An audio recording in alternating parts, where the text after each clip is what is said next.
Right, yes indeed, Michael, you did understand us perfectly well. We're going to be focusing exactly on that particular issue, the presidential system of government that has been decided rather upon by the Parliamentary Select Committee. But before we get into that, here's your big question for tonight. And here it is, fairly simple, fairly straightforward. Do you think Parliament will approve the changes to the executive? That's your big question for you tonight. Do you think Parliament will approve the changes to the executive? Do send in your yes or no answer, plus of course a brief comment to the number on your screen right about now. That's 8040. We'll give you the poll results and sample some of your views and comments as well at the end of this live newscast. Now, to get into part one very swiftly, let me introduce you to my guests tonight. And all of them, I'm happy to say, are in government, quote unquote. Let me starting on my immediate right. I have Nderitu Muredi, Assistant Industrialization Minister, as it were. Thank you so much for coming in. Well, it's my pleasure. And Immigration Minister, Otieno Kajwan. Yeah, thank you. Right, gentlemen, interesting. Quit. Really? Yeah. Right, gentlemen, thank you so much for coming in. Let's start with your broad thoughts on what has happened in Naivasha tonight. Well, I think we have made a major progress because before today, my view was that we are not going to have a constitution at all, except the one we currently have. And that was going to land us in a serious crisis, if not a confidence crisis. But now at least there is one building block that has been put in place, and should I say a foundation on which we can build. I am not a very great fan of a presidential system. Why is that? Myself is persuaded that the executive can best be checked when it resides in Parliament. But there are only two options. Either you go that way or you go this way. And I will go with the majority because that is what they have decided. And I support them, except that I would want to see very serious institutional engineering that will check the executive that we have chosen. It's an interesting argument you're making, Mr. Muredi. Your thoughts? Well, I think that, as my colleague is saying, we are seeing a great deal of progress. And this is really what is to be expected. Also, I think that the members are also responding to the questions or to what Kenyans have said, the views of Kenyans, that we should like to be able to elect our chief executive by whatever name that chief executive goes. But I think really the question that we must perhaps address is why were we here in the first place? And I think it is the question of where are the checks and balances. And I think that I am optimistic that the way we are going, and if you look at, for example, the interplay between the legislature and the executive even now under the current arrangements, you see a stronger, assertive parliament able to say to the executive, look, you cannot do that or you cannot do that. And these are the checks and balances that we're talking about. So I feel optimistic that our colleagues are making significant progress.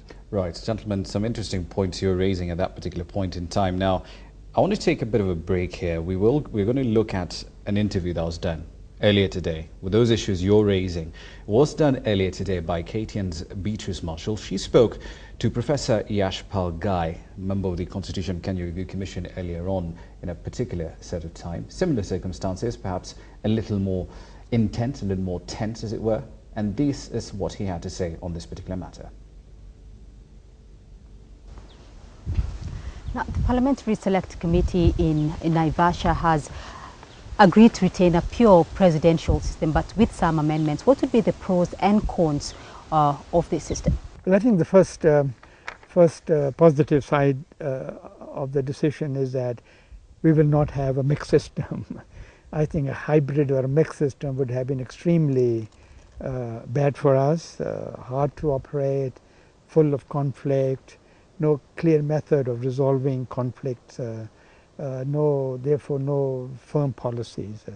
So that's a positive side. On the slight negative side, I think, hard to be very clear, but my impression in the CKRC days and subsequently, that people want a more collective form of government.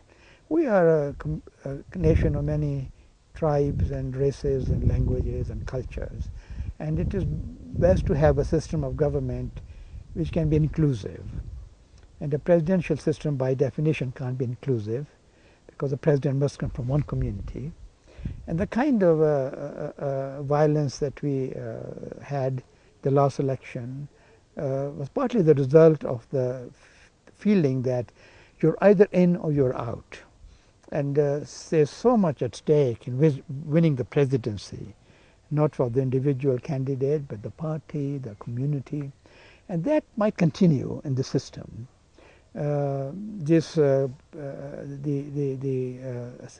committee claims that there will be vertical power sharing between the president and ministers, but they also have said that the president is executive. There can be no vertical power sharing. Parliament will have the powers to check the executive. What would be the best or effective way of doing this? Well, I think the Parliament will not be able to check in the same way as in a parliamentary system, because the president in the proposal they have will have a fixed term, and there is no way of removing the president except impeachment, which is a special process for moral decadence, things like that, not for policy issues. When you compare Blair with Bush, both went into an unpopular war. British managed to get rid of Blair, and the Americans were stuck with Bush. And in his last few months, he had an approval rating of 12%, the lowest in history, but they couldn't get rid of him. So there won't be the same degree of accountability. And of course, if the president does, which is quite likely, have a majority in Parliament, then there will be absolutely no controls whatsoever. So I think we need to worry about the accountability factor. Also, given that for many people, there won't be sufficient appreciation of the differences in the presidency now and in the future. They will think it's a power that Moi had or Kenyatta had. The whole culture of authoritarianism, things coming top down, may continue because it has become such a part of our political culture. Do you think the hybrid system as we have it now has worked for the country? The Grand Coalition hasn't worked, so who wants a hybrid system? But all of us, I mean, even if you are a strong supporter of presidential, you might say, okay, I can live with a good parliamentary system. If you are a parliamentary